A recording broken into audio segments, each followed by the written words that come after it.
It's nothing like the Bloodline.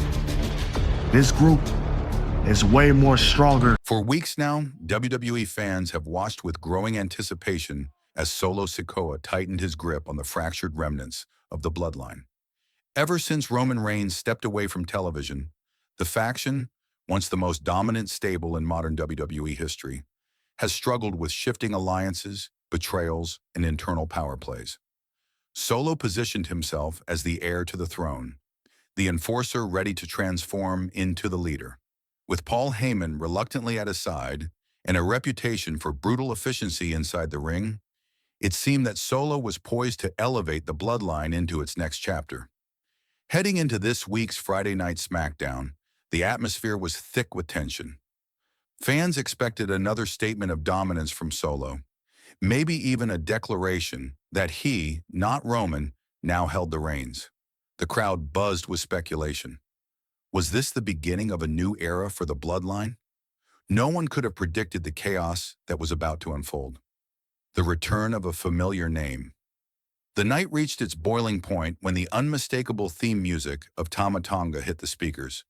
For fans who follow wrestling beyond WWE, the name carries massive weight. Tama is a founding member of the Bullet Club and a veteran of New Japan Pro Wrestling, where he built a reputation as a dangerous, unpredictable competitor with ties to some of wrestling's most feared families. The arena shook as fans leapt to their feet. For many, Tama Tonga's arrival in WWE had been rumored, but never fully realized until earlier this year. His previous appearances teased loyalty to Solo Sikoa, suggesting that the Island dynasty was growing stronger. His return on this night seemed at first like the reinforcement Solo needed to solidify control. When Tama walked down the ramp, his expression unreadable, all eyes were locked on him. Was this a moment of unity or the start of something darker? A heart-stopping betrayal. At first glance, it looked like a reunion. Tama stepped into the ring, eyes fixed on Solo. The two men stood face to face, the weight of their shared heritage hanging in the air. The crowd roared in approval, expecting a show of solidarity. It felt like the Bloodline was about to get stronger, a fresh injection of Island warrior blood ready to defend his throne. But then, in an instant, the illusion shattered. Without warning, Tama lashed out, delivering a brutal strike that sent Solo crashing to the mat. The crowd gasped, a sharp intake of breath echoing through the arena. Some fans screamed in shock, others cheered the unpredictability. But everyone knew they were witnessing a seismic shift. The betrayal was as violent as it was unexpected. Tama didn't just attack Solo, he relentlessly assaulted him, raining down fists, kicks, and stomps with the fury of a man sending a message to the entire wrestling world. The camera zoomed in on Solo's face, a mix of shock and pain, as the betrayal unfolded in real time. The arrival of Jacob Fatu. If the betrayal alone wasn't enough, the night escalated even further when the music of Jacob Fatu hit.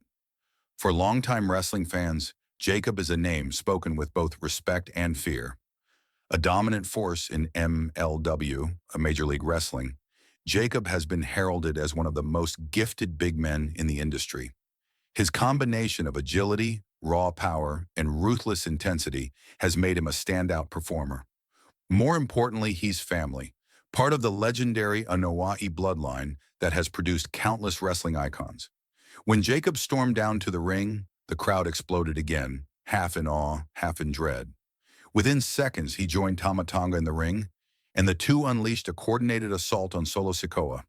The attack was merciless. Solo, the man who had spent weeks projecting strength and control, was reduced to a battered figure lying helplessly on the canvas.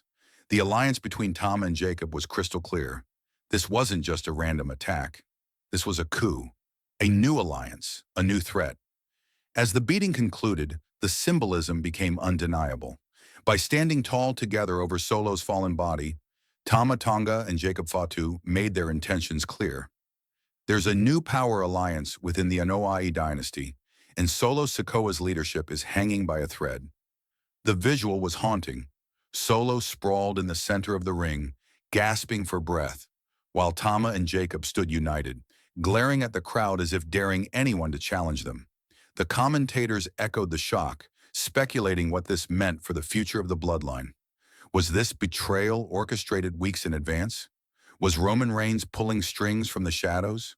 Or was this the beginning of an all-out civil war for the soul of the family? The legacy of the Bloodline. To truly understand the magnitude of this moment, one must consider what the Bloodline represents. The faction isn't just a group of wrestlers, it's a dynasty rooted in real Samoan heritage. One of the most powerful families in wrestling history. Roman Reigns, the Usos, Solo Sikoa, and now Tama Tonga and Jacob Fatu all share bloodlines that connect them to wrestling royalty.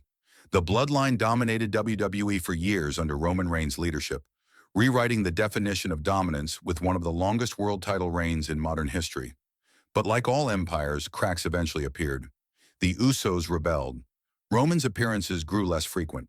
Solo attempted to seize power, and now Tama and Jacob's betrayal threatens to splinter the family even further. This isn't just a storyline, it's a war of legacy, pride, and survival.